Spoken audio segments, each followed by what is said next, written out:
So, hello guys. Naghahanap ako ng pang-counter sa mahilig mag-slingshot. Actually, slingshot yung tawag dun. Ewan lang. Basta yung kanilang ang string, ganito ang tirada nila na kunyari na mag-reverse na galing dito. Pero, ang ginagawa nila is ginapikto sila pa ganyan para pupunta yung blade nila papunta dito. And then, re-reverse agad dito.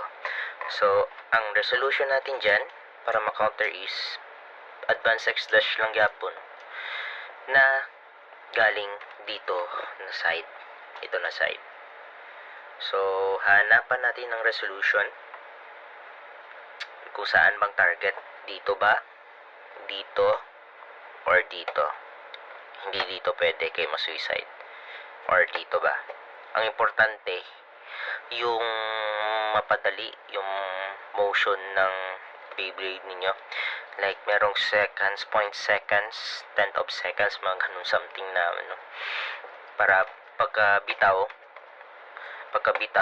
buwelo, ang buwelo niya ba pa ganyan, ito, sasangit din, punta dito, at matatamaan yung Beyblade nila. Pag matamaan, paunahan yun, lalo na first recoil niya, bogue, pocket, or extreme. Yun yung pinaka-importante. So, ngayon, itry ko dito banda, kung gagana.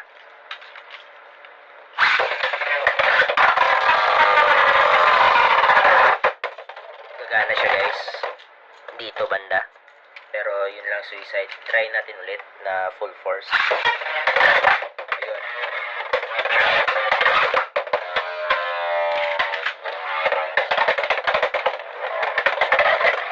Gagana siya dito.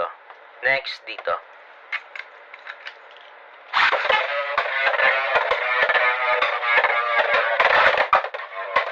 Ulitin natin. Pero gumana.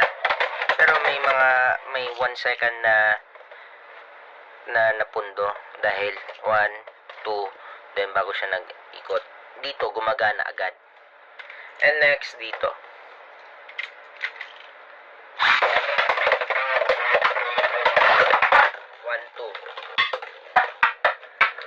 So, yun siya. So, ang pinaka magandang resolution is dito.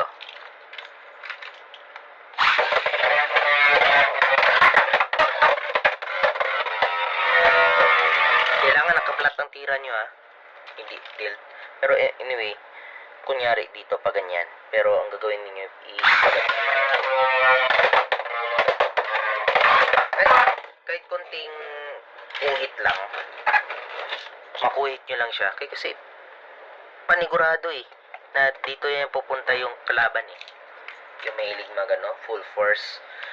Ang motion yan is nasa 0.75 seconds. Kaya nag-base ako doon sa YouTube, hindi yung na observation na hockey na mabasa mo every segundo. Wow, One Piece yan.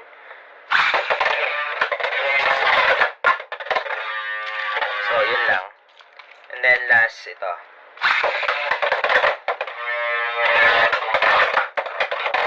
Wait na yun siya. Dito ang target. Ito na, side. So, yun lang.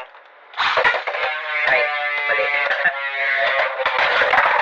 At least makulit na siya. So, yun lang guys. Bye!